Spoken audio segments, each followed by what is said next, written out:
था। आप राधा नाम की इतनी महिमा करते हैं, ये वृंदावन के भिखारी लोग राधे राधे बोलते हैं, एक एक 10-10 रुपया मांगते हैं, तो क्या इस विषय में आपका क्या विचार है? क्या इनका सही चरित्र है? राधा राधा कह के, राधे राधे कह के रुपया मांगते हैं। हमें अपने भाव से देखना है। जिसका चश्मा हरा होता है उसे हरा दिखाई देता है, जिसका लाल होता है उसे लाल दिखाई देता है। हमारा चश्मा भाव का है। भावोत्सवेन भजताम रस काम। अखिल कोटि ब्रह्मांड नायक प्रभु श्री कृष्ण चंद्र जो कह रहे हैं, पूज्य भाई जी महाराज उस पद में लिखते हैं कि अगर मुझे कोई खरीदना चाहे तो निश्चित किया हुआ मूल्य है राधा नाम। राधा मुझे खरीद सकता है, ठीक है। उनके चरणों में लक्ष्मी जी सदैव चापती रहती है, हरि के चरणों को।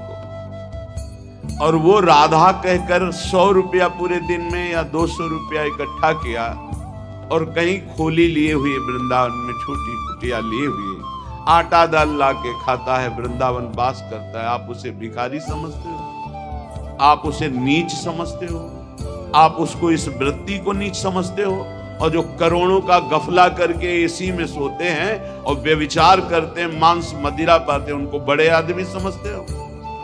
अरे इनके चरणों की रज के समान कोई बड़ा आदमी नहीं।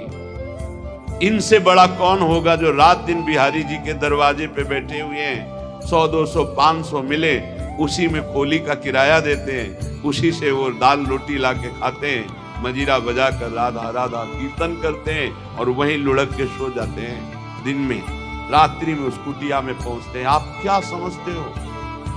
एक दिन एक संत भगवान को देखा, वो पद गाते रहते, पधार गए। 25 वर्ष पहले की बात हो। रसखान जी के पद, बड़े बड़े रसिकों के पद गाते रहते थे, 100 200 500। इसके बाद राम जी आई में एक दिन भिक्षावृत्ति के लिए वहां, तो देखा वो बांट रहे थे एक एक वस्त्र, कुछ रुपए और भोजन सामग्री। उनको देखा कि अरे ये तो 10-10 रुपए वहां एकत्रित करते थे।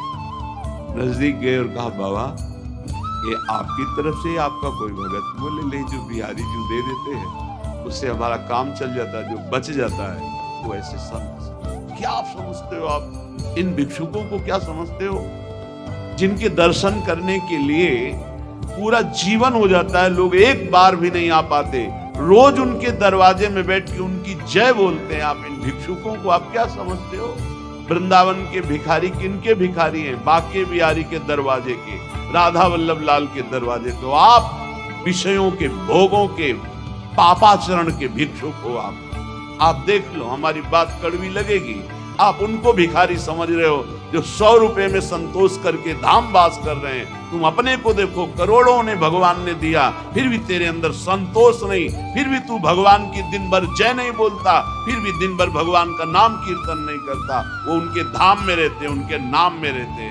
बाहरी दोष दर्शन करके अपने हृदय को मलिन करके धाम से चले जाते हैं बहिर्मुख लोग, यहाँ कुछ ले नहीं पाते। इसलिए यहाँ के भिक्षुकों की शरण हो जाओ तो बिहारी जो प्रसन्न हो जाएंगे। आप क्या समझते हो? ये जो बिहारी जो राधा वल्लभ जी इनके दरवाजों में, जो गलियों में यहाँ बैठे हैं, तुम साधारण नहीं समझना, साधारण मत समझ लेना। ये धामवासी हैं, महान योगियों को भी पवित्र करने की सामर्थ्य रखने वाले ये हैं। बाहरी तुम्हारे नेत्र हैं इसलिए तुम्हें दिखाई नहीं देता।